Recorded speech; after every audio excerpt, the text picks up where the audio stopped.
Nah, ini yang kita perlu ilmunya nih untuk bisa memaafkan kesalahan orang, baik orang yang kita dekat dengannya ataupun orang yang kita jauh darinya. Kenapa kita perlu memaafkan kesalahan orang lain kepada kita? Bismillahirrahmanirrahim. Saudara sekalian yang saya muliakan, Allah Subhanahu wa taala memerintahkan kita untuk senantiasa memaafkan kesalahan orang lain yang telah berbuat salah, berbuat zalim kepada kita. Baik mereka meminta maafnya kepadamu ataupun saat mereka tidak meminta maaf. Karena kadang-kadang nih yang banyak terjadi, ketika sebuah konflik terjadi, orang dua-duanya tidak saling merasa bersalah. Dua-duanya sama-sama merasa dia yang salah. Kan begitu ya? Manusia ini sulit untuk merasa bersalah, teman-teman. Ketika kita mengerjakan satu kesalahan, hawa nafsu kita cenderung untuk mencari pembenaran-pembenaran. Ya, saya memang begini, sebabnya kan dia begitu. Kalau aja dia nggak begitu, saya nggak akan begini.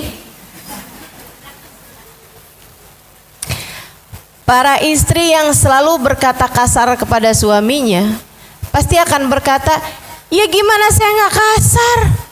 Saya keras, saya kasar aja dia begitu. Kalau saya lemah lembut diinjak-injak sama dia, ustazah. Kata suaminya, ya gimana saya mau denger omongan dia? Dia ngomongnya aja kenceng banget. Dia ngomongnya aja keras banget gitu. Saya gak punya lagi keinginan untuk bisa mengabulkan permintaan dia. Dia mintanya kayak begitu modelnya. Itu kan jadi dua-duanya tuh sama-sama yang istri menyalahkan suami, suami menyalahkan istri. Makanya nih para istri nih kalau dibilang semoga Allah menjadikan kita istri yang sabar menghadapi suami. Amin. Suaminya juga sama, kalau didoain semoga menjadi suami yang sabar menghadapi istri. Amin. Sebenarnya siapa yang perlu sabar menghadapi siapa? Ada banyak orang-orang tua yang ketika berbicara mengenai anak, mereka akan berdoa, ya Allah jadikan saya orang tua yang sabar menghadapi anak saya. Tapi kamu jangan lupa, ada banyak anak juga yang berdoa yang sama. Doain ustazah biar saya bisa jadi anak yang sabar ngadepin orang tua saya. Jadi saling menyalahkan itu sesuatu hal yang sangat lumrah terjadi untuk segala kesalahan. Mencari siapa yang benar, siapa yang salah dalam sebuah konflik sama sulitnya dengan mencari sebenarnya duluan ayam atau telur.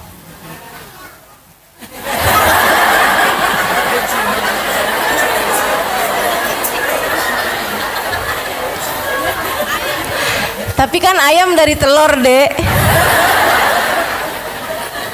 Masya Allah.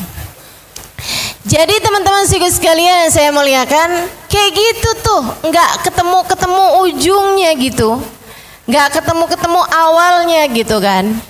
Untuk itulah yang kita perlukan itu bukan untuk mencari tahu siapa yang salah untuk kemudian dia meminta maaf dan orang tersebut memaafkan. Akan tetapi yang perlu kita lakukan adalah berlebar hati, berbesar hati, melapangkan hati untuk memaafkan kesalahan orang lain terhadap diri kita. Kamu tidak bisa berharap hidup menjadi baik-baik saja tanpa ada orang berbuat salah kepadamu. Itu tidak mungkin. Ridwan nas ghayah la tudrak, kata Imam Syafi'i. Dicintai semua orang adalah cita-cita yang tidak mungkin tercapai. Gak ada ceritanya orang hidup dicintai, disukai sama semua orang. Gak ada ceritanya. Siapapun orangnya. Gak ada ceritanya Halimah Al-Idrus disukai sama semua orang. Gak ada ceritanya. Pasti ada yang sebel sama saya. Wajar. Saya kalau lihat orang seperti saya, mungkin juga bisa jadi sebel juga. Jadi saya sangat memaklumi kalau ada orang gak suka sama saya. Ada orang berbuat salah sama saya, sangat wajar. Apalagi melihat diri saya punya banyak salah atau berbuat kesalahan juga sama orang lain. Bahkan terhadap manusia paling mulia, baginda Nabi besar Muhammad,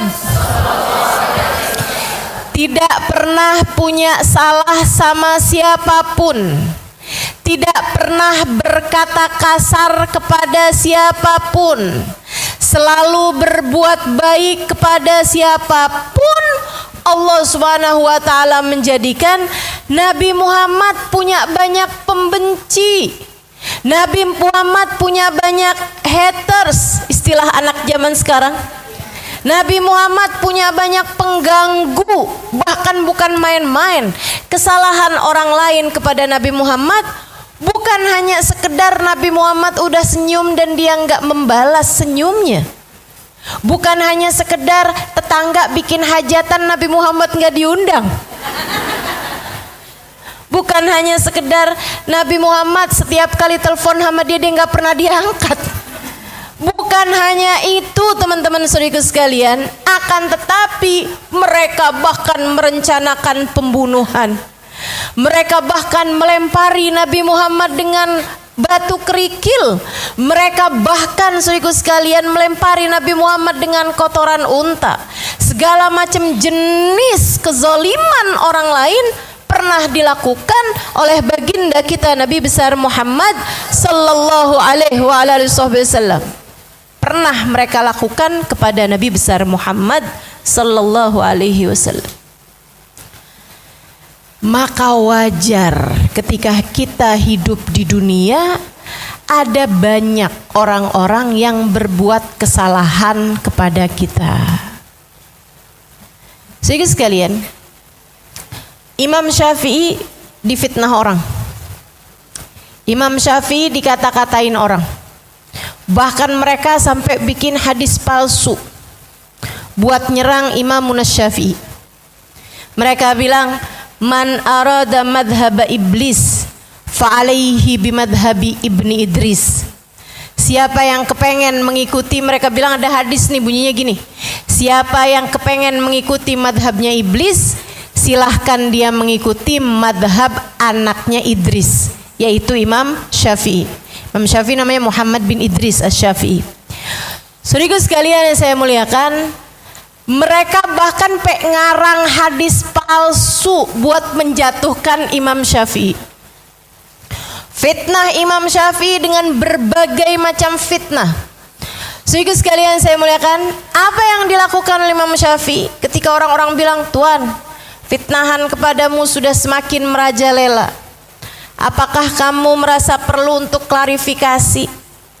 Apakah kamu perlu untuk menyanggah omongan-omongan mereka?" Kata Imam Syafi'i, tidak perlu saya lakukan. Kenapa begitu?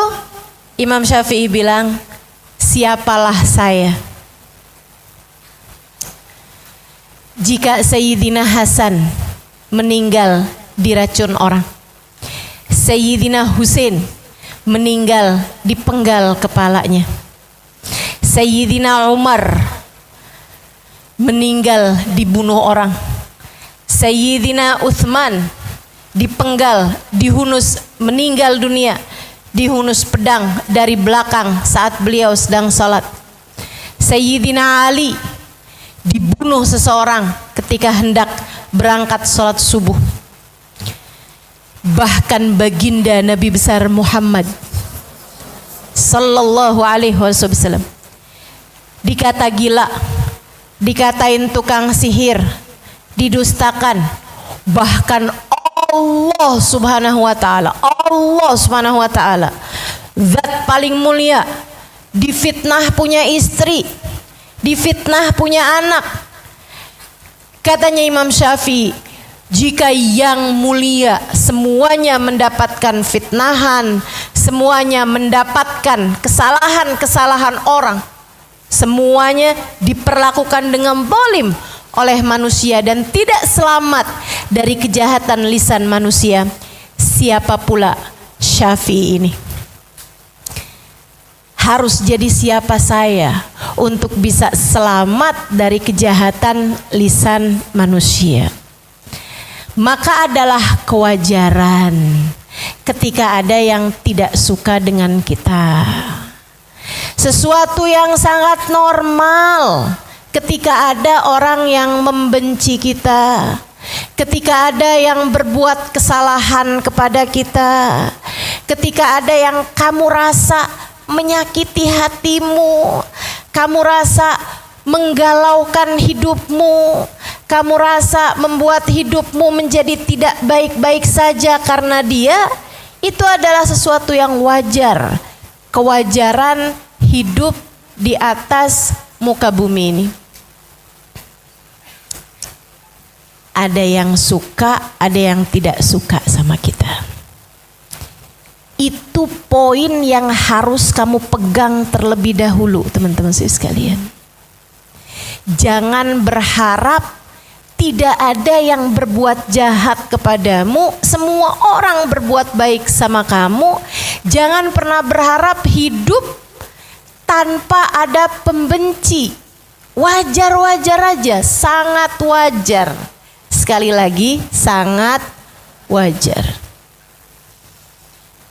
Ketika beberapa kawan mengadu kepada guru kami tentang sulitnya dakwah, tentang jalan dakwah yang tidak mudah, difitnah, tidak diberi jalan yang mudah, misalnya gitu, pada guru kami Hubabah Ummu Salim, beliau menjawab seperti ini: saya meminta kalian pulang ke Indonesia untuk berdakwah. Adalah sesuatu yang wajar ketika kalian berdakwah dengan segala ujian, cobaan dan tantangannya masing-masing. Saya malah justru akan heran kalau kalian mengatakan bahwa dakwah tidak ada ujiannya. Saya malah akan tidak percaya kalau kalian berdakwah semuanya mudah. Sebab jalan Allah itu menuju surga, dan surga, kata Nabi Muhammad, dikelilingi dengan hal-hal yang tidak menyenangkan. Wajar kalau kalian dakwah ada yang benci. Gak apa-apa aja, biasa aja. Jadi kalau kamu pernah dengar-dengar fitnahan tentang saya misalnya gitu, ya gak apa-apa, biasa aja. Gak apa-apa. Saya anggap sebagai media promosi. Saya aja pernah iseng buka di search-nya Google. Kayak ada tuh mesin pencarian Google. Itu ya. Saya buka Ustazah Halimah Alidrus. Ada macam-macam tuh. Paling atas Ustazah Halimah Alidrus foto. Kayaknya orang penasaran semua fotonya kayak apa sih ini orang gitu ya. Kayak suaranya kedengaran kemana-mana, tapi orangnya cuman kelihatan foto bangkunya doang.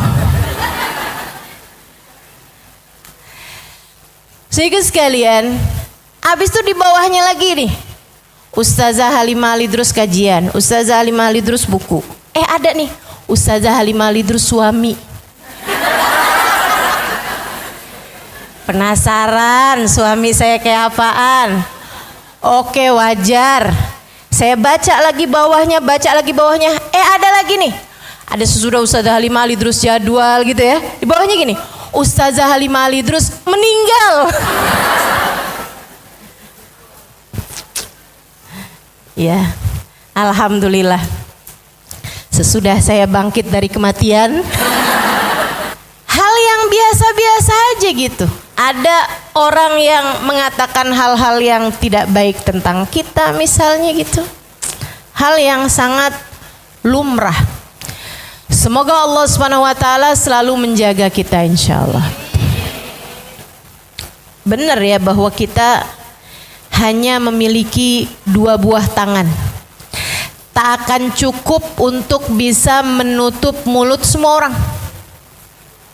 Satu-satunya hal yang bisa kita lakukan dengan kedua tangan kita adalah menutup telinga dari apa yang mereka sampaikan, menajamkan mata untuk bisa melihat langkah kita ke depan sehingga kita mantap terus berjalan menuju surga Allah Subhanahu wa ta'ala.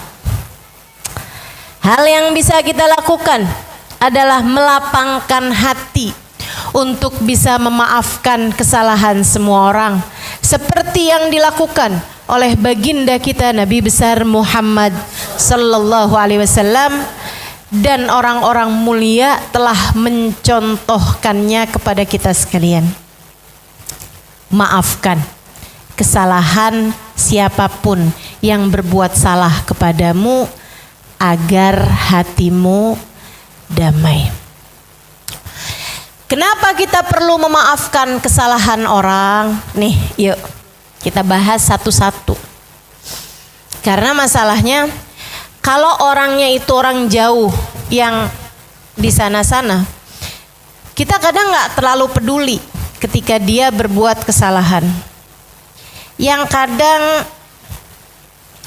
menyakitkan hati dan membuat kita baper, terbawa perasaan kita kalau kesalahan itu dilakukan oleh orang yang kita cintai. Karena memang saudara sekalian, cinta itu punya 2 mata pedang.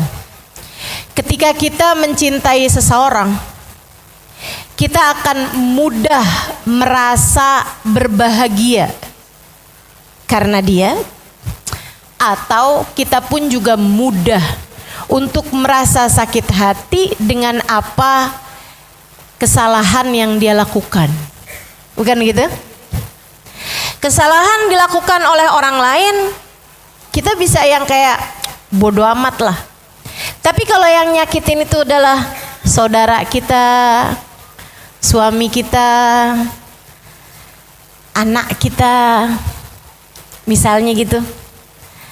Misalnya ya, mertua, ipar, gitu kan, abang, adek gitu. Itu akan jauh lebih mudah untuk merobohkan pertahanan hati kita. Nah, ini yang kita perlu ilmunya nih untuk bisa memaafkan kesalahan orang, baik orang yang kita dekat dengannya ataupun orang yang kita jauh darinya. Kenapa kita perlu memaafkan kesalahan orang lain kepada kita? Yang pertama, agar mulus jalanmu menuju surga. Agar mulus jalanmu menuju surga. Kenapa gitu? Karena Allah menceritakan orang-orang surga adalah orang yang memaafkan kesalahan orang lain. A'udzu billahi minasyaitonir rajim. Wasari'u ila maghfiratin min rabbikum wa jannatin arduhas samawati wal ard uiddat lil muttaqin. Di surat Ali Imran ayat 133. Alladzina yunfikuna fis sarra'i wad dharra wal kadhiminal ghaidha wal 'afina 'anil nas wallahu yuhibbul muhsinin.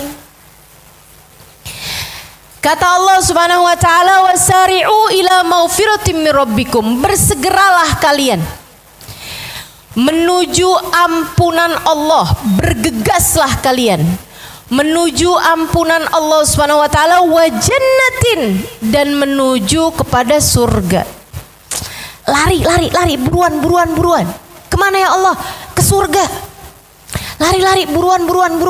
Kejar. Apa ya Allah? Ampunan dariku. Kita diminta sama Allah untuk bergegas. Jangan lambat-lambat jalannya. Apa nih yang seringkali melambatkan jalan kita? Kebanyakan noleh-noleh. Kebanyakan lihat-lihat belakang. Suka kepo urusan orang.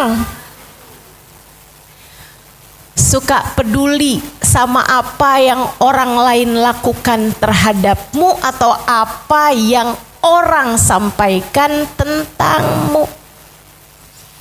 Kamu terlalu peduli itu, makanya jalannya nggak bisa cepet. Didengerin mulu orang ngomong, apa. Akhirnya berhenti deh jalannya. Si orang kenapa itu? Tahu semua kabar dunia. Artis bercerai, anaknya ikut siapa, dapat harta gono gininya berapa, semuanya dia hafal. Teman-teman seiku sekalian yang saya muliakan, khawatir melambatkan jalanmu. Kamu terlalu peduli terhadap apa yang terjadi di luaran sana. Khawatir menghambat ataupun melambatkan jalanmu. Apalagi kalau dikit-dikit klarifikasi. Ada orang ngomong kayak gitu, enggak kayak gitu kok saya. Akhirnya nggak jalan-jalan. Baru jalan sehari misalnya gitu ya, baru jalan selangkah 2 langkah, udah peduli lagi sama kata orang. Benerin lagi omongan orang-orang. Ya kamu gak jalan-jalan, kamu gak sampai-sampai deh akhirnya. Allah bilang, wasari'u ila maghfiratin min rabbikum, bersegeralah kalian, jalan cepatlah kalian, kalau bisa larilah kalian. Ila maghfiratin min rabbikum, menuju ampunan Allah Subhanahu wa taala. Kenapa kok Allah bilang menuju ampunan Allah? Ini terhadap urusan kita nih, Allah tuh suka ngingetin gitu. Kamu kok peduli amat sama salah orang terhadapmu? Lupa ya, kamu juga punya banyak kesalahan kepadaku. Kamu punya banyak salah padaku. Seharusnya kamu mengkhawatirkan ampunan dariku. Maka bersegeralah menuju ampunan dariku, kata Allah. Maka tiap kali kamu merasa sakit hati atas perlakuan orang padamu, atas percakapan atau perkataan orang padamu, ingatlah, saya sakit hati nih orang buat salah sama saya. Sepertinya ini adalah cara Allah untuk mengingatkan saya betapa saya pun juga punya banyak kesalahan-kesalahan kepada Allah yang mungkin untuk membuat Allah meninggalkan saya. Orang lain buat salah sama kamu, bukankah kamu pun juga punya banyak dosa kepada Allah? Kamu pengen Allah memaafkan dosa-dosamu, maka maafkanlah kesalahan orang lain padamu. Karena memang man afa'ufi, siapa yang memaafkan dia akan dimaafkan. Man la yarham la yurham, kata Nabi. Siapa yang gak bisa sayang sama orang, gak bisa kesian sama orang, gak bisa maafin kesalahan orang, la yurham, dia pun juga gak akan disayang sama Allah. dia pun juga enggak akan dimaafkan oleh Allah Subhanahu wa ta'ala. Dia enggak akan dikasihanin sama Allah Subhanahu wa ta'ala. Kama tadin tudan, sebagaimana kamu berbuat, seperti itu pula lah kamu akan dibalas. Wasari'u ila maghfiratin, bersegeralah kalian menuju ampunan dariku, kata Allah. Wa jannatin, bersegeralah kalian menuju surgaku. Waktumu enggak keburu, waktu hidupmu nih enggak banyak. Umur kalian ma baina sittin wa sab'in, umur kalian tuh antara 60-70 tahun. Kebanyakan orang, rata-rata orang meninggal dunia di kisaran umur umat Nabi Muhammad antara 60 sampai ke 70 tahun. Wa qalil man yujawiz 80, sedikit kata Nabi Muhammad yang umurnya bisa lewat 80 tahun. Orang kalau udah di atas 80 tahun, kalau sakit, orang udah doanya husnul khotimah aja.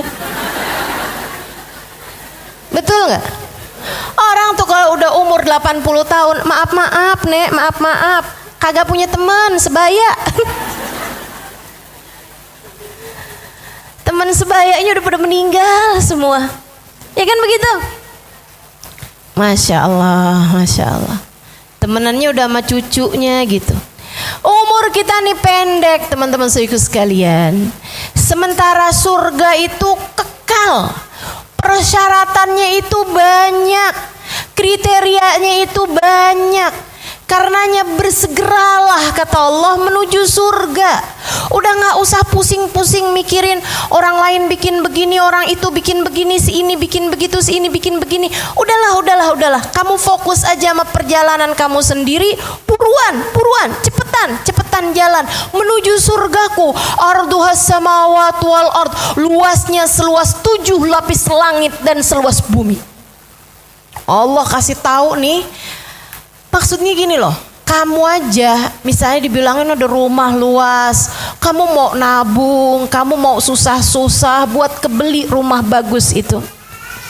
Kamu mau susah-susah, kamu mau berjerih payah, sampai lembur-lembur kerja, segala apapun kamu lakukan untuk bisa kebeli mobil yang lebih gede misalnya gitu, tanah yang lebih luas misalnya, rumah yang lebih bagus. Karenanya Allah SWT bilang, tenang, usaha kamu, perjalanan kamu, andai kamu menjadikan seluruh hidupmu untuk mengejar ini, worth it, pantas. Sebab surgaku kata Allah lebih luas daripada 7 lapis langit dan bumi.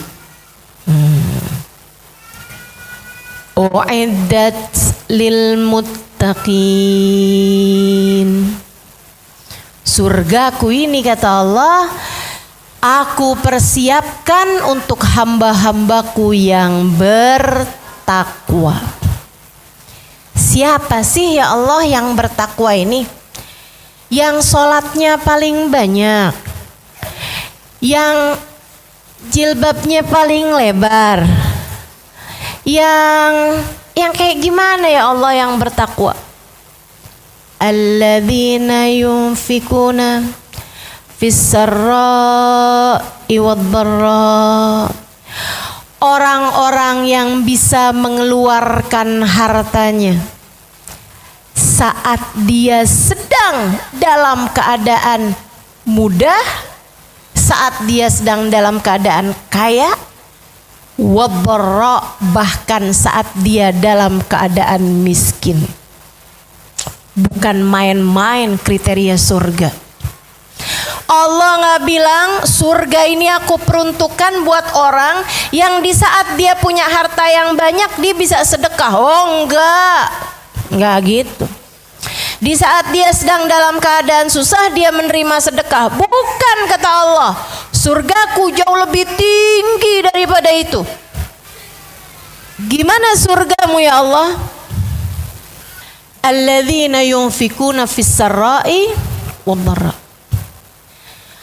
Surga Allah Subhanahu wa ta'ala peruntukkan untuk hamba-hamba yang yunfikun, mudah menafkahkan hartanya di jalan Allah, fisarra, saat dia sedang mudah, wadharra ataupun saat dia sedang susah.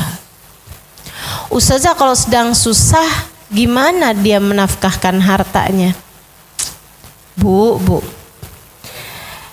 emang ibu nggak pernah susah? Pernah.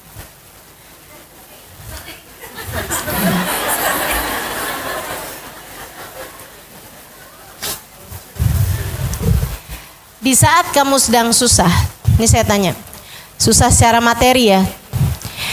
Susah kamu itu susah yang benar-benar nggak punya duit sama sekali atau punya duit tapi sedikit? Yakin nggak punya duit sama sekali, nggak punya duit barang 10.000 sekalipun? Yakin? Enggak kan? Punya duit tapi sedikit. Ini saya tanya, di saat kamu bilang saya susah, gitu ya, apakah sampai di tingkatan kamu makan nggak ada yang bisa kamu makan dan nggak punya duit buat beli makanannya? Sampai kamu harus mengganjal perutmu karena lapar? Pernah begitu? Maka hati-hati sama ucapan saya sering susah ustazah. Jangan-jangan nih yang sering bukan susahnya, tapi yang sering kurang syukurnya. Saudara sekalian, kenapa Allah bilang fis-sarra'i wad-dharra? Dalam keadaan mudah ataupun susah dia bisa mengeluarkan hartanya, karena orang mukmin ini teman-teman saya sekalian, Allah tuh bilang, Allah tuh seolah menyampaikan gitu bahwasanya sesusah-susah apapun kamu, sebenarnya kamu masih punya sedikit dan bisa dibagikan kepada orang lain. Itu jauh lebih indah daripada yang punya banyak dan memberikan sebagiannya kepada orang lain. Dulu ada Uwais Al-Qarni, miskin papa. Dia bekerja sebagai penggembala kambing. Saudara sekalian, dengan 2 dirham, kayak semacam 20.000 gitulah upahnya tiap hari. Yang 2 danik ya, 2 pecahan kecil gitu tiap harinya. Nah itu 1 danik dia pakai kayak 10.000-nya dia pakai buat makannya dia besok hari. Nggak makan sehari 2 kali dia, nggak makan sehari 3 kali. Dia makan sehari 2 kali, pagi atau sahur sama sore atau buka puasa. Nah itu teman-teman saudara sekalian, dia pakai 1 danik buat itu, 1 daniknya lagi dia pakai buat sedekah. Sampai di akhir hidupnya, kayak udah umur-umuran 30-an tahun gitu, dia memutuskan untuk berhenti jadi penggembala kambing. Dia memutuskan untuk makan dari yang dia dapati, sehingga terkadang dia mencari-cari makanan di gundukan sampah. Ini seorang waliullah ya, saya ingatkan, seorang kekasih Allah Subhanahu wa taala, yang bahkan Nabi Muhammad menceritakan bahwa di akhirat nanti Uwais Al-Qarni akan memberi syafaat kepada umat Islam. Saudara sekalian, nih Uwais Al-Qarni nih yang seperti itu keadaannya, nyari makanan di tempat sampah, kurang miskin apa? Gak ada saya rasa di antara kita yang mencapai kemiskinan seperti Uwais Al-Qarni. Segitunya, kalau dia dapat di tempat sampah tuh ada buah yang masih bagus gitu, misalnya ada buah jeruk gitu ya, belum ada apa-apa ya kan. Kadang-kadang orang kaya nih kan kalau habis selesai makan udah langsung aja gitu main iket aja ininya, suprahnya tuh kas makanannya, udah langsung main buang aja gitu.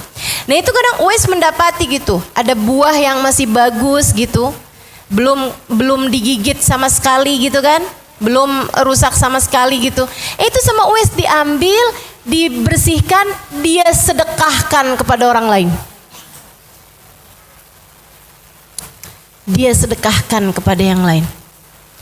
Saudara sekalian saya muliakan,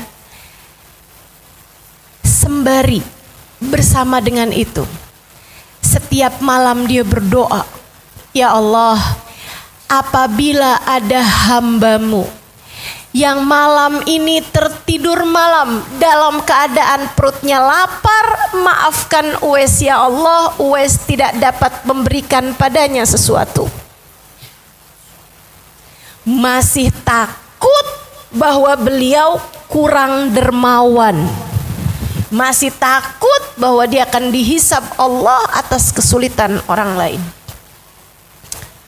Makanya saudaraku sekalian saya muliakan, Allah tuh ngasih kriterianya surga bukan orang yang bisa memberi di saat dia mudah, akan tapi bahkan sarra, saat dia bukan hanya sarra tapi juga saat dia dharra, saat dia sedang dalam keadaan darurat, dalam keadaan susah. Karena sesusah-susahnya kita tuh sebenarnya masih bisa ngasih kepada orang lain yang lebih susah daripada kita. Betul? Itu surga kriterianya. Habis itu siapa lagi ya Allah? Wal kadhiminal ghaidha. Ahli-ahli surgaku kata Allah, orang yang bahkan saat miskin pun dia bisa memberi kepada orang lain, apalagi saat dia kaya. Kemudian lagi kadhiminal ghaidh, orang-orang yang mampu menahan emosi, enggak marahan, enggak gampangan tersinggung, bukan sumbu-sumbu pendek. Ayo nih, yuk nih, kalau tujuanmu dalam hidup adalah menuju surga, kalau kamu ingin mulus saja perjalananmu menuju surga, ku sampaikan padamu bahwa kriteria calon penghuni surga adalah orang yang tidak mudah tersinggung, orang yang lebih mudah mengontrol, mengawal hawa nafsunya, orang yang mudah untuk mampu mengendalikan hawa nafsunya. Saat lagi marah tuh kelihatan nilai takwa seseorang. Takwa orang tuh kelihatan bukan hanya di saat kaya dia dermawan, akan tetapi bahkan saat miskin dia tetap dermawan.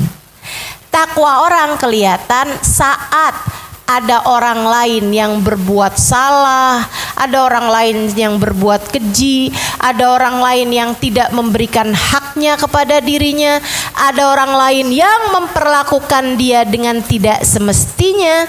Bagaimana emosinya? Jadi sekalian, hamba-hamba bertakwa di sisi Allah Subhanahu wa taala enggak gampangan tersinggung. Hatinya luas, hatinya lapang, mudah memaklumi tindakan dari siapapun. Seorang ulama di jalan dikatain orang, maaf nih ya, dasar anjing loh. Maaf nih ya, saya sampaikan ini. Ulama tersebut tuh, syekh tersebut begitu dengar itu, beliau tersenyum, angkat tangannya bilang amin. Lah, kok kamu gitu sih? Kok kamu malah bilang amin? Saya ini lagi ngata-ngatain kamu tahu. Kata si orang tadi itu. Dia bilang, terserah kamu, itu kan hak kamu. Kamu punya hak untuk berbicara, saya juga punya hak untuk menerima pembicaraan kamu. Kamu menyebutkannya sebagai cacian, saya mendengarnya sebagai sebuah pujian. Kenapa gitu, Syekh? Karena saya tidak pernah melihat ada binatang lebih dicintai oleh majikannya daripada anjing. Saya berharap menjadi makhluk yang dicintai Tuhan saya seperti mana anjing dicintai oleh majikannya. Bagaimana menurutmu?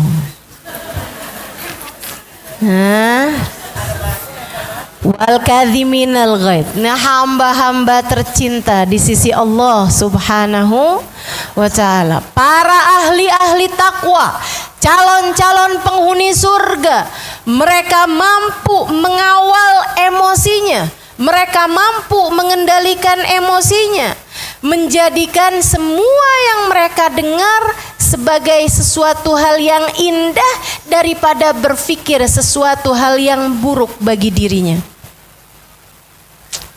Keren, keren. Sayyidina Al-Imam Ali Zainal Abidin Ibn Husain bin Fatimah bintun Nabi sallallahu alaihi wasallam, cicitnya Nabi besar Muhammad alaihi wasallam. Satu waktu ada seseorang, adik sekalian, pedagang dari luar Madinah, nyampe di Madinah, dia tidur di dalam masjid. Sambil uangnya tuh, dia punya kantong uang, ditaruh di samping dia tuh.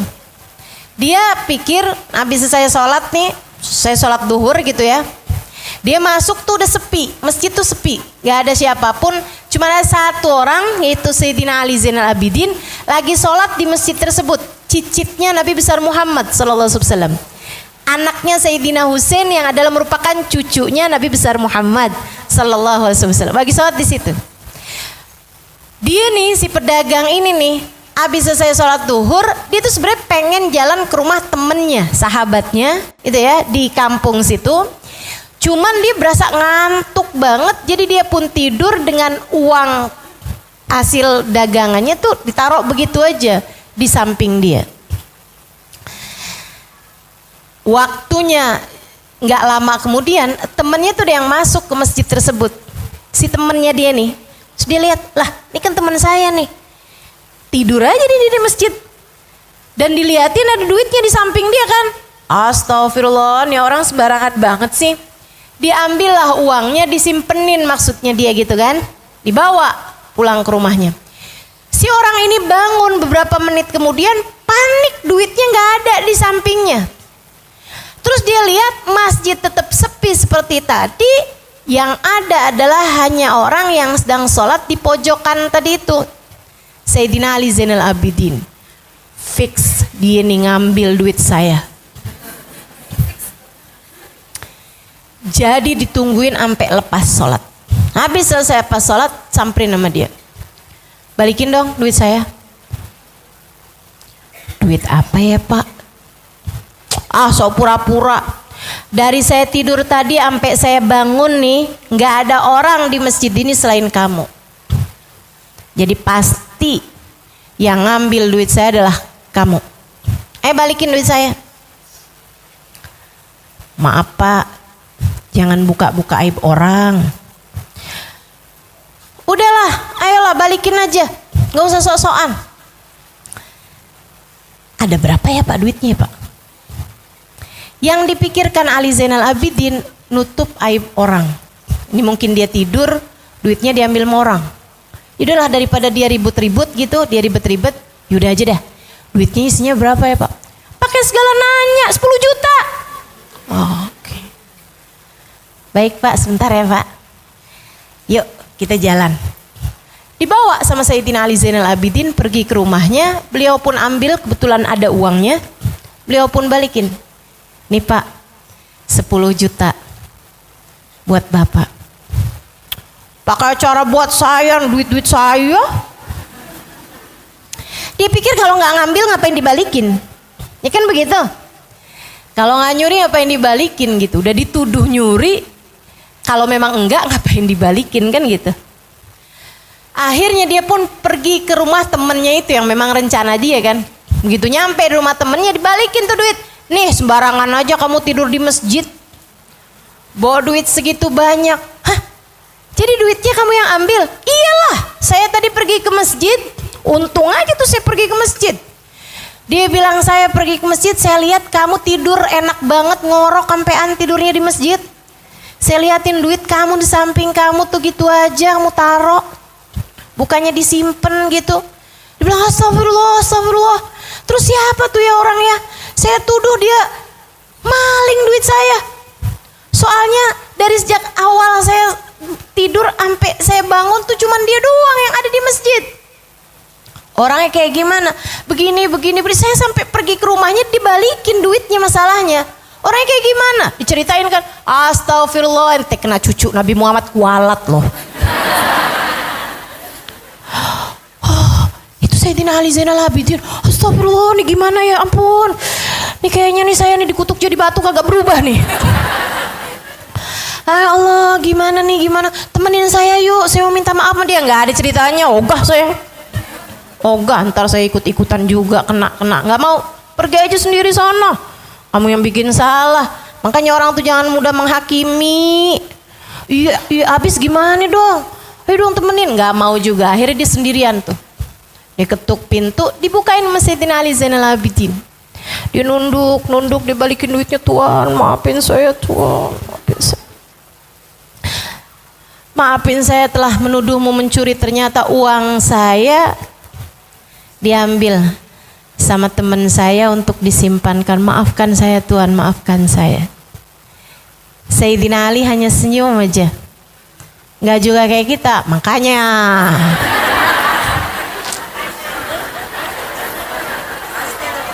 Atau gini nih, tuh kan. Enak aja tuh. Beliau senyum aja. Kemudian beliau bilang, nahnu gaumun idza nu'ti lam nastariddah. Kami adalah orang-orang yang kalau sudah memberi tidak akan pernah lagi kami ambil kembali. Ambillah itu hadiah untukmu dari kami. Masya Allah. Kemampuan mengendalikan emosi. Kemampuan mengendalikan emosi. Kenapa tuh Ustazah orang-orang itu bisa mengendalikan emosi gitu? Kasih Allah tuh kenapa kok keren-keren banget kemampuan dalam mengendalikan emosinya? Atau mungkin kamu akan bilang itu orang dulu, orang sekarang mau buru-buru. Nih ya.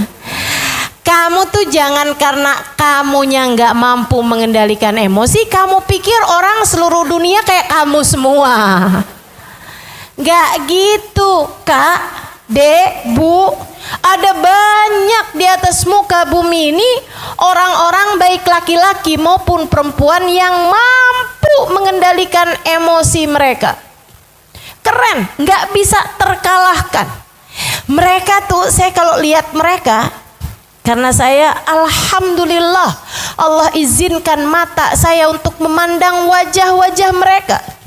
Itu teman-teman saya sekalian, saya setiap lihat mereka tuh, inilah yang Nabi Muhammad sebutkan dengan permisalannya orang mukmin kayak kayu gaharu.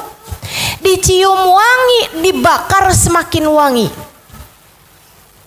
Dicium udah wangi, tambah dibakar, tambah wangi. Semakin orang panas-panasin, semakin orang komporin, semakin orang jahatin, tambah keciuman wangi akhlak mereka. Tambah tercium wangi kepribadian mereka. Innahum thayyibun, mereka adalah orang-orang yang wangi. Saudaraku sekalian yang saya muliakan, guru saya Sayyidil Habib Umar bin Hafid. Kamu pasti sering lihat fotonya. Saya nggak lagi nanya. Kamu pasti sering lihat fotonya. Kalau kamu nggak pernah lihat fotonya, silahkan googling. Nggak usah sekarang. Tulis Habib Umar bin Hafiz. Nanti akan keluar tuh foto-foto beliau. Guru saya belajar bersama dengan beliau. Semoga diakui sebagai muridnya. 4,5 tahun lamanya belajar dan mengajar di pondok pesantren yang beliau bangun.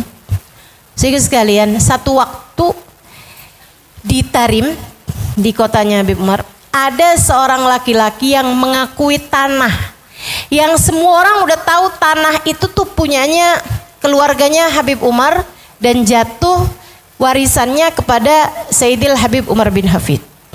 Surat tanahnya apa semuanya ada sama Habib Umar bin Hafid. Ada seorang bapak-bapak, dia ngakuin gitu, orang bapak udah tua gitu ya. Dia ngakuin bahwa tanah itu tuh sebenarnya punyanya dia dari bapaknya, warisan dari bapaknya. Dulunya memang punyanya kakeknya Habib Umar gitu, tapi udah dihadiahkan kepada bapaknya itu gitu. Jadi dia yang dapat warisan seharusnya gitu. Dia berkoar-koar di kampung tuh bahwa tanah itu adalah miliknya dia. Satu hari dan kabar itu sampai kepada Habib Umar dan kepada keluarga Habib Umar, yang menceritakan cerita ini adalah putra beliau Sayyid Salim.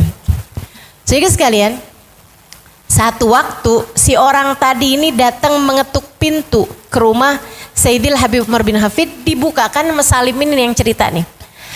Dia bilang, satu hari ada yang ngetuk pintu rumah kami, saya buka, ternyata si bapak itu yang ngakuin bahwa rumah itu atau tanah itu adalah punyanya dia gitu, warisan dari bapaknya.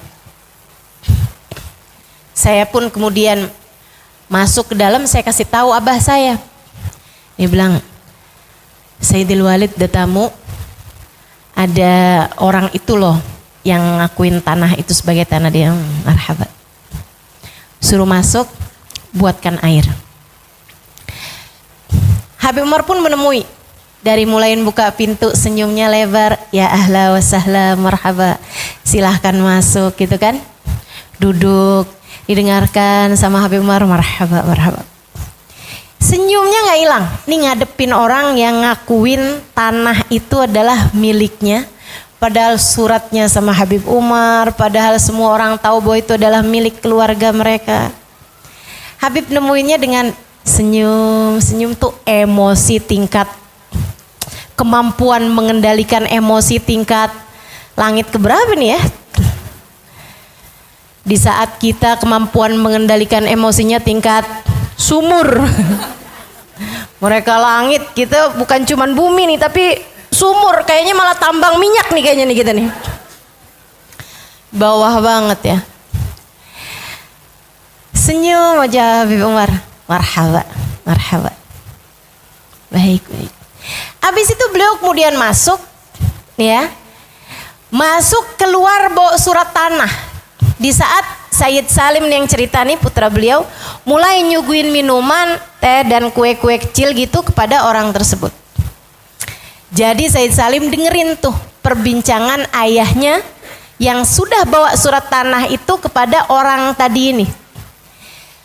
Salim pikir abahnya bakal nunjukin, tapi Pak, ini surat tanahnya ada nama saya di situ, nama bapak saya di situ, gitu kan? Sebagai warisan untuk keluarga kami. Dikirain mau kayak gitu. Dikirain mau yang kamu sebut sebagai klarifikasi. Ternyata begitu nyampe kepada beliau, beliau serahkan surat tanah itu. Mohon maaf Pak, selama ini surat tanahnya ada pada kami. Jika ternyata tanah itu adalah milik keluargamu, milikmu dari ayahmu, maafkan kami, selama ini suratnya ada pada kami. Dan jika ternyata tanah itu sebenarnya adalah milik kami dari keluarga kami, maka dengan ini saya hadiahkan untukmu. Wal kadhiminal ghaidha, hamba-hamba yang mampu mengontrol emosi, kemampuan untuk yunfikuna fis sarra'i wad dharra, memberi kepada orang lain saat susah saat senang, kemampuan untuk kadhiminal ghaidha, mengawal emosi, mengontrol emosi. Wal afina anin nas, kriteria calon penghuni surga. Biar kita nih habis denger kayak begini nih, mikir-mikir, adakah saya termasuk di antaranya?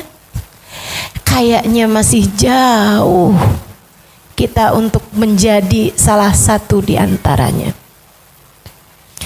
Wal afina anin nas, hamba-hamba bertakwa, calon penghuni surga Yang Allah sebutkan di dalam ayat ini adalah orang-orang yang mampu mudah memaafkan kesalahan orang lain padanya. Maaf ini gampang.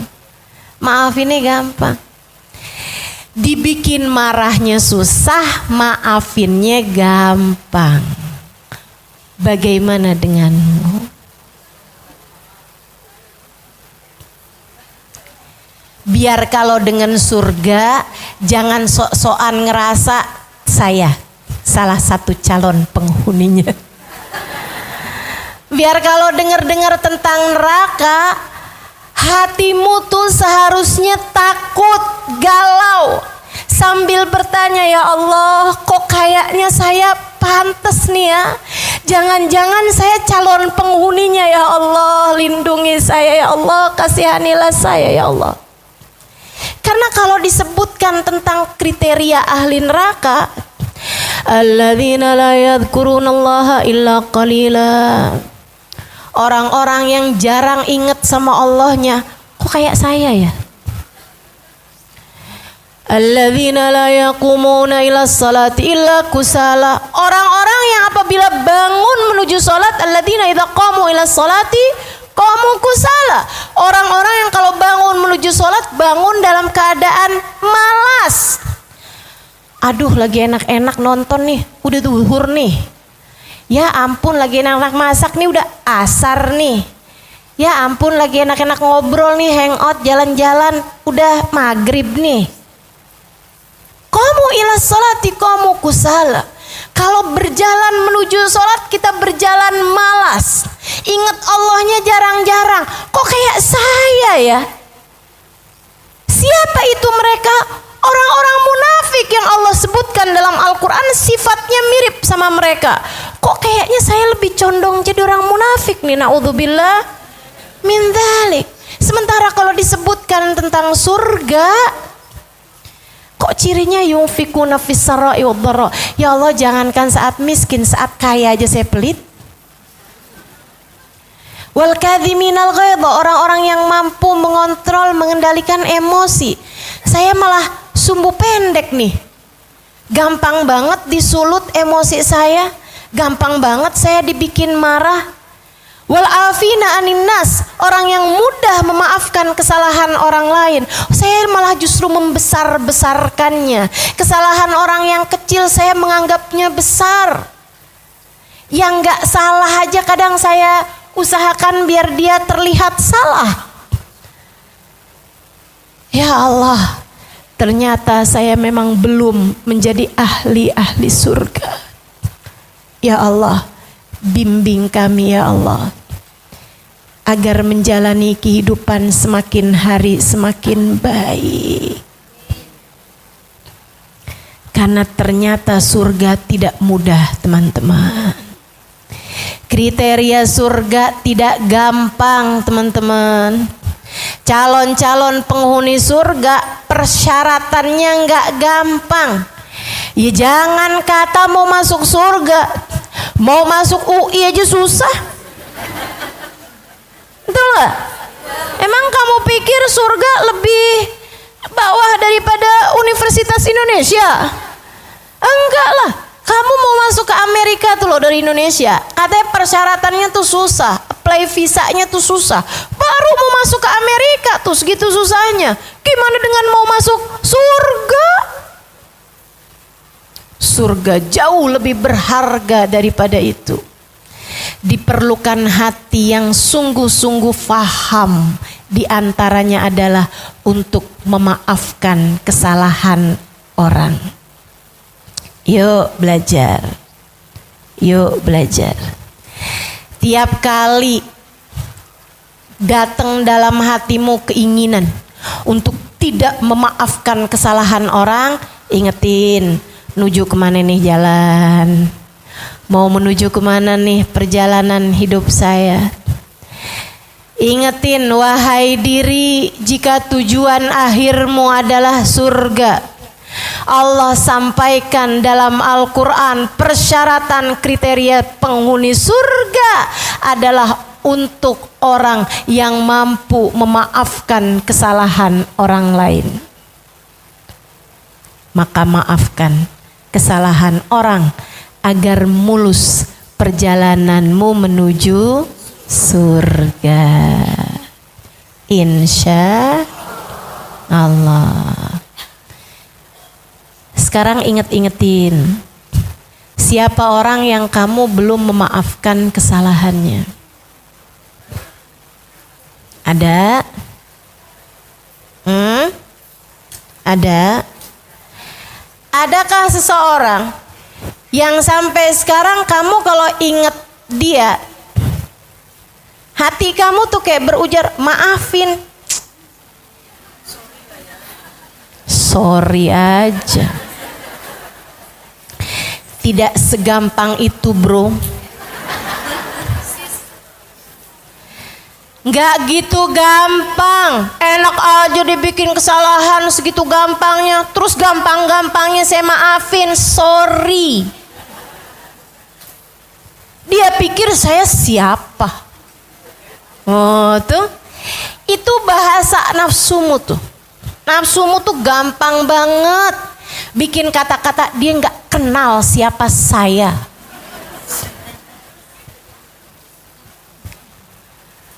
Saudaraku sekalian yang saya muliakan, tuh bahasanya hawa nafsu tuh. Dia nggak tahu apa siapa saya. Balikin, emang siapa kamu? Nggak tahu saya.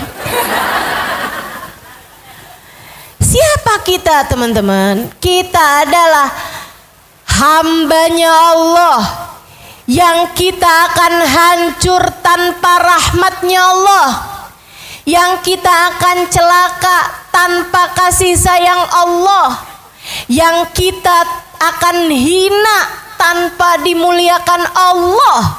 Kita hina kecuali jika kita dimuliakan oleh Allah Subhanahu wa taala. Kita hina tanpa kemuliaan dari Allah Subhanahu wa taala. Kamu pikir kamu tinggi? Tidak. Tidak. Kita semuanya adalah rendah kecuali jika ditinggikan oleh Allah Subhanahu wa taala. Maka setiap kali hatimu mengatakan bahwa saya tidak akan pernah memaafkannya, sampaikan kepada hatimu, wahai hati, kemana kamu harap kita akan kembali sesudah kematian kita nanti? Kamu pengen baliknya kemana? Surga? Jika memang surga sebagai harapanmu, sebagai tempat kembalimu, maafkan kesalahan orang. Sebab syarat, ketentuan, kriteria calon penghuni surga yang Allah sebutkan dalam Al-Quran, ayat Ali Imran, surat Ali Imran ayat 133, 134 yang tadi saya bacakan. Surga diperuntukkan untuk orang-orang yang memenuhi persyaratan, diantaranya mampu memaafkan kesalahan orang lain. Jangan pernah diantaramu ada orang-orang yang gini nih, kalau ada orang bikin salah, kamu bilang begini, di dunia sih saya nggak akan tuntut, tar di akhirat. Ini yang ketawa berasa pernah nih. Yang nggak ketawa mikir, kok ustadzah tahu ya? Banyak tuh yang begitu tuh. Ntar saya akan tuntut dia di hadapan Allah. Saya akan berdirikan dia di hadapan Allah di akhirat nanti untuk saya pertanyakan tentang kesalahannya tersebut. Saya tanya padamu, kamu begitu yakinnya bisa memberdirikan dia di hadapan Allah? Kamu siapanya akhirat? Panitia?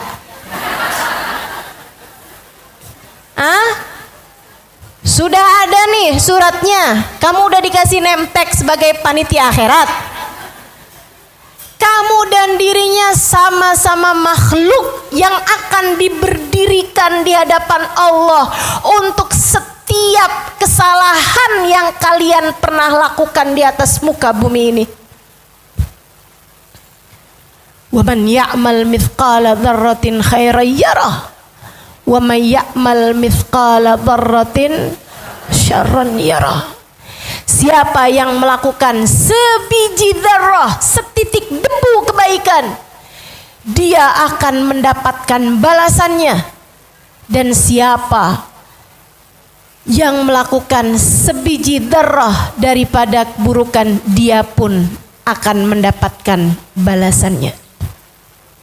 Semua dari kita hanya akan menjadi mahkumin, orang-orang yang diadili, dan pengadilnya, hakimnya hanya satu, Allah Subhanahu wa taala, yang telah menamakan dirinya Ahkamul Hakimin. Alaihissallahu bi ahkamil.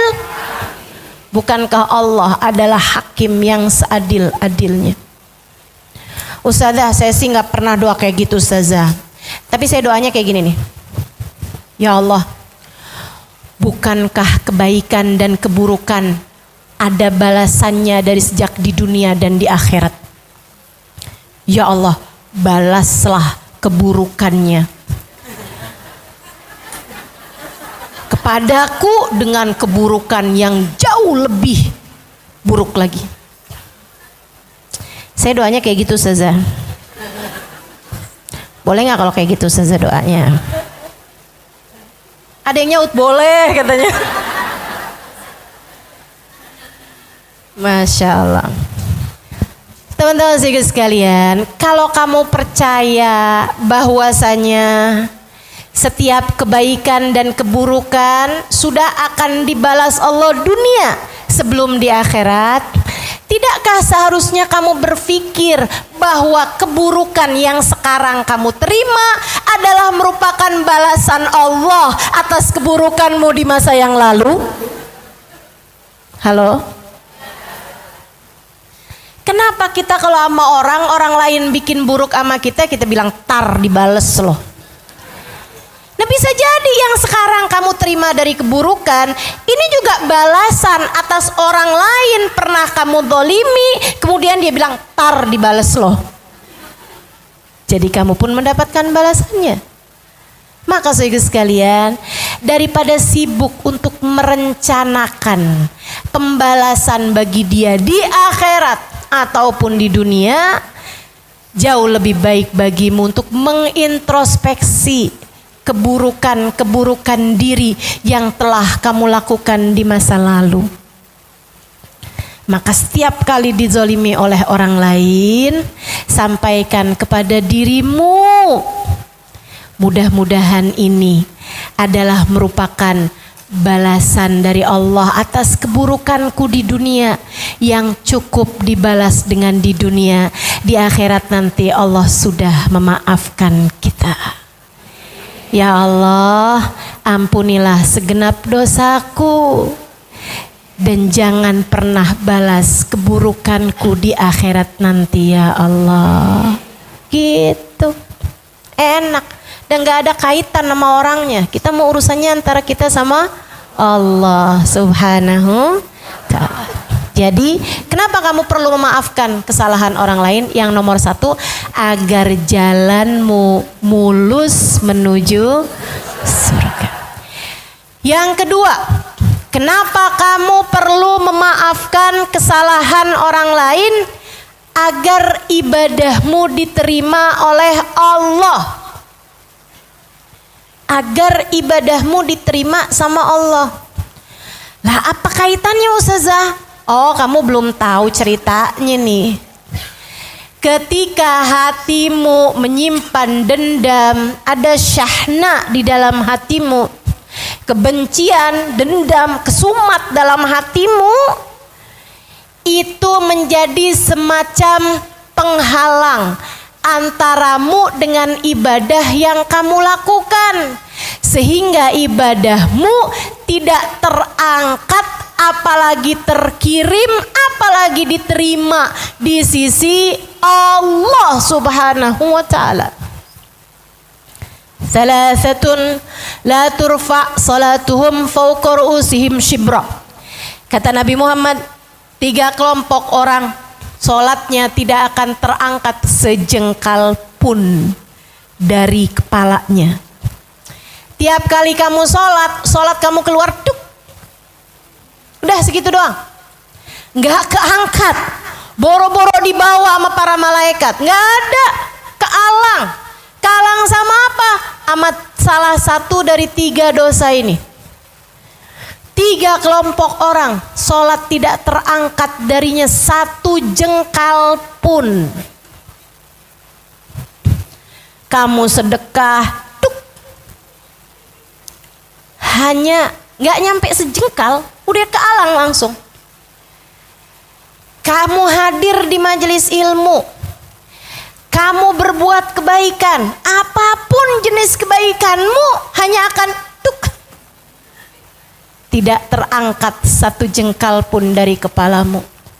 Kamu pikir kamu udah berbuat banyak kebaikan, punya duha, punya tahajud, punya sedekah, punya hadir majelis taklim, punya nyumbang pengajian, nutup aurat rapi. Akan tetapi ternyata semua kebaikan-kebaikan tersebut tidak ada yang terangkat darimu sehingga tidak terkirim kepada Allah. Dan kalau tidak terkirim, bagaimana mungkin akan diterima?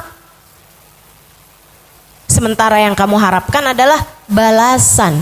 Dibalas itu kan kalau udah keterima. Gimana keterima kalau terkirim aja enggak? Teman-teman, ini kita belajar dari WhatsApp atau pesan ya. Kalau kamu berharap WhatsApp kamu dibalas, itu kamu harus pastikan WhatsApp kamu diterima.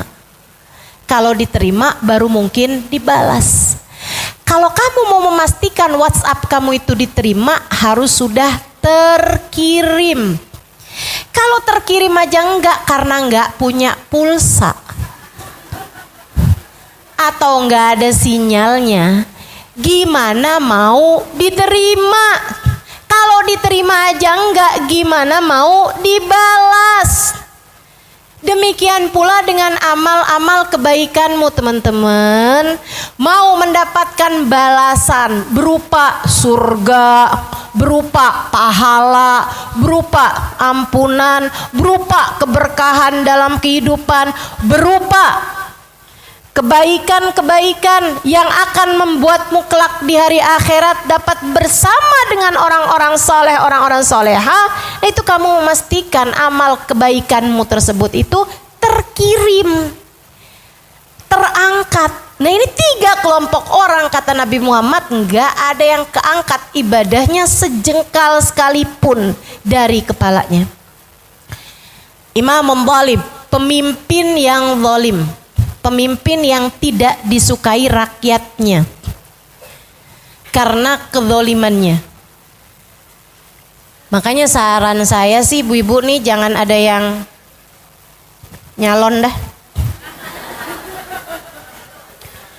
Kalau mau nyalon cari aja yang khusus perempuan.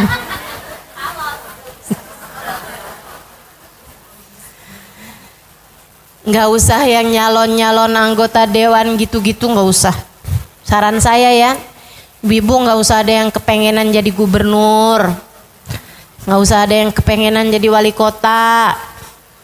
Urusan kita nih banyak nih, hidup kita singkat, nggak usah cari penyakit dah. Masalahnya akhirat. Makanya saya kalau dimintain orang, ustazah doakan saya biar kepilih jadi ini jadi itu gitu. Teman-teman saya udah tahu aja nih, salah nih minta doanya mau ustazah. Saya kalau kesian sama dia dan seringnya seperti itu, saya malah doa minta sama Allah, ya Allah jangan kepilih ya Allah. Kebayang gak sih jadi orang yang sholatnya ibadahnya gak keterima 1 jengkal pun dari atas kepalanya. Nah itu kan nyari penyakit namanya. Pemimpin yang tidak disukai oleh rakyatnya, pemimpin yang zalim gitu. Kan khawatir aja ya kan. Kita nih jadi manusia aja belum tentu bisa adil terhadap urusan-urusan kita. Ibu jadi ibu aja susah mau adil buat anak-anaknya, betul? Apalagi mau jadi seorang pemimpin gitu. Nah itu satu tuh, sholatnya nggak keangkat satu jengkal pun. Ustazah nih pemilu nanti 2024 gimana dong Ustazah? Ya udah aja, kita pilih yang menurut kita paling banyak membawa kemaslahatan buat umat Islam. Jangan nggak milih juga, kita punya hak untuk itu. Ya udah gitu, kita pilih salah satunya dari yang kita pikir akan banyak membawa kemaslahatan buat umat Islam. Ustazah pilih siapa? Kagak tahu saya. Calegnya aja belum jelas deh sekarang ya. Lagian itu kan urusan langsung bebas rahasia. Jadi jangan nanya sama saya, rahasia. Yang keduanya, imra'atun batat wa zawjuha 'alaiha sakhit. Repot juga nih. Yang nomor dua yang sholatnya nggak akan keangkat dari atas jengkalnya adalah seorang perempuan bersuami yang istrinya sedang marah kepadanya. Seorang istri bersuami yang suaminya sedang marah kepadanya.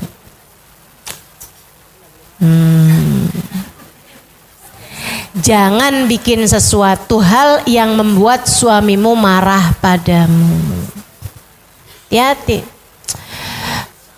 Ini hal yang seharusnya jadi apa ya? Jadi rem buat kita sekalian para istri. Para istri dengarkan saya. Yang nggak jadi istri nggak usah dengerin, nggak apa-apa. Para istri dengerin saya. Ini seharusnya jadi remmu. Jangan sampai remnya blong ini ya. Jadi rem. Jangan sampai kamu bepergian, jangan sampai kamu keluar rumah dalam keadaan suami belum memaafkanmu. Masalahnya repot. Kamu ngerjain kebaikan apapun, Allah nggak akan terima.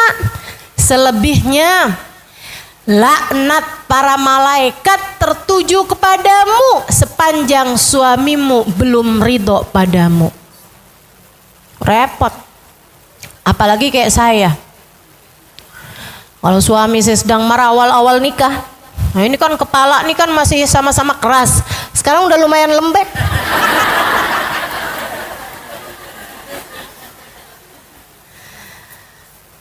Kalau pagi-pagi udah ada hal-hal yang bikin konflik rumah tangga gitu, kemudian dia marah, saya juga marah.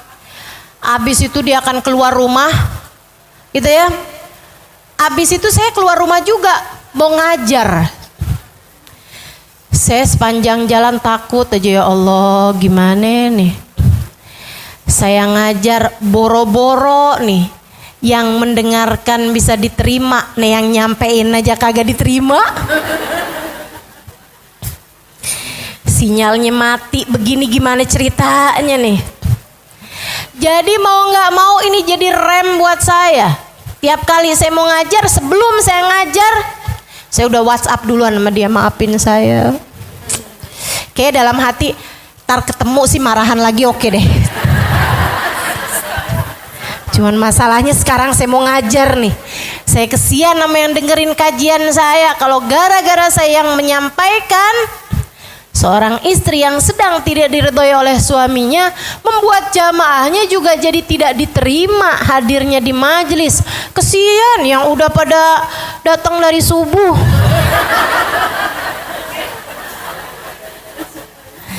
Pagi-pagi aja saya buka ituan Instagram saya udah ada tuh dari 2 jam yang lalu. Padahal saya bukanya jam 6.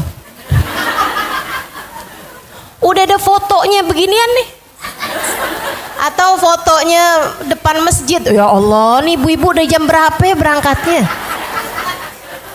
Heran aja saya. Segitunya Bu, mau ketemu saya doang.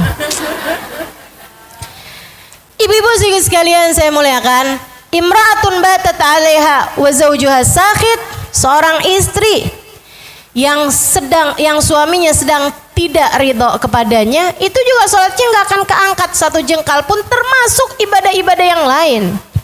Jadi sekalian, yang ketiganya ikhwan mutasariman, Orang yang sedang bertikai, orang yang hatinya sedang dipenuhi dengan dendam, dengan permusuhan dengan salah satu dari hamba-hamba Allah Subhanahu wa taala, mau dia ngerjain kebaikan seperti apapun, selagi hatinya masih penuh dengan dendam dan permusuhan ini, Allah tidak akan pernah menerima amal ibadahnya.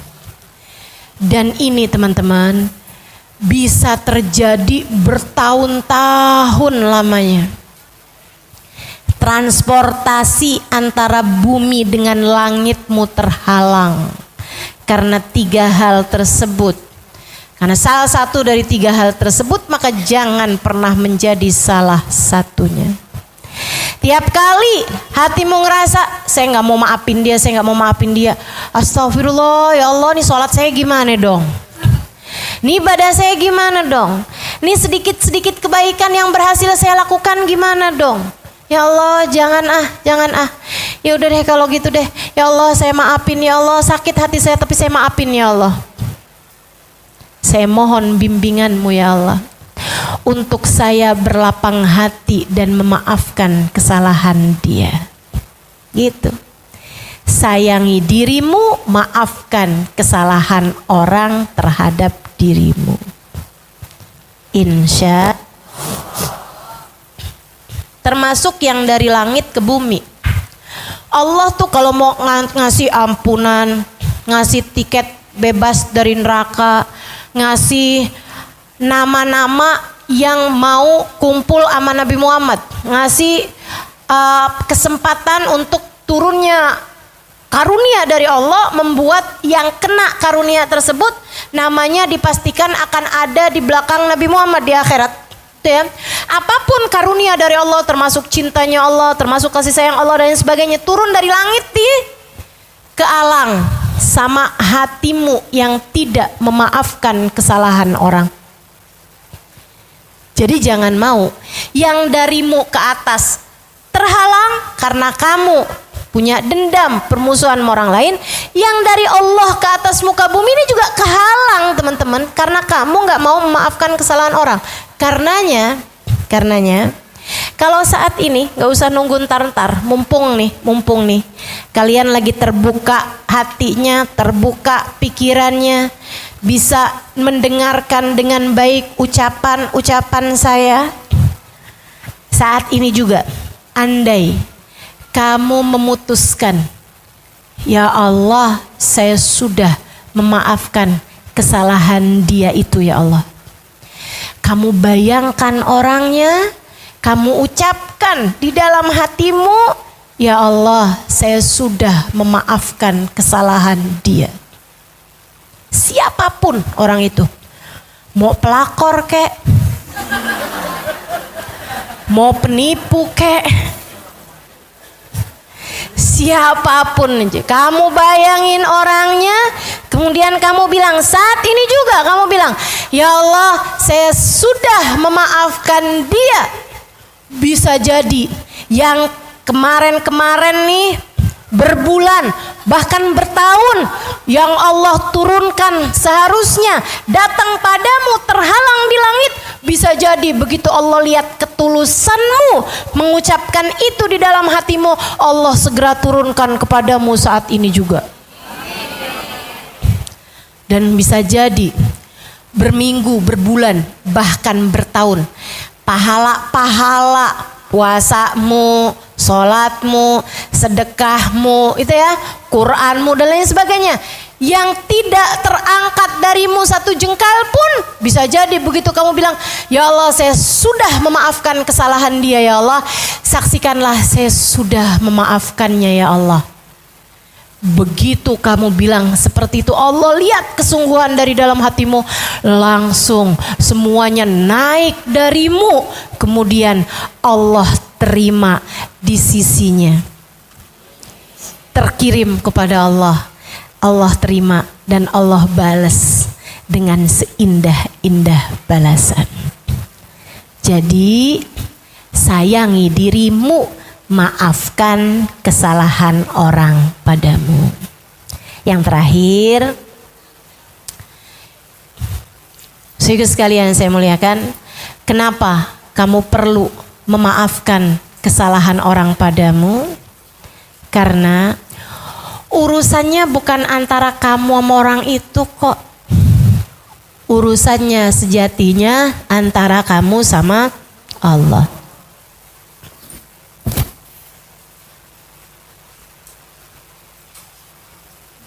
Tidak ada sesuatu terjadi di atas muka bumi ini tanpa izin darinya.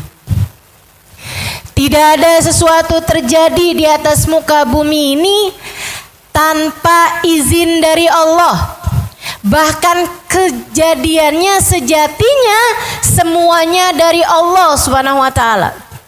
Orang berbuat apapun kepadamu gak akan sampai kepadamu illa biiznillah, kecuali dengan izin Allah, kecuali dengan ACC dari Allah Subhanahu wa taala.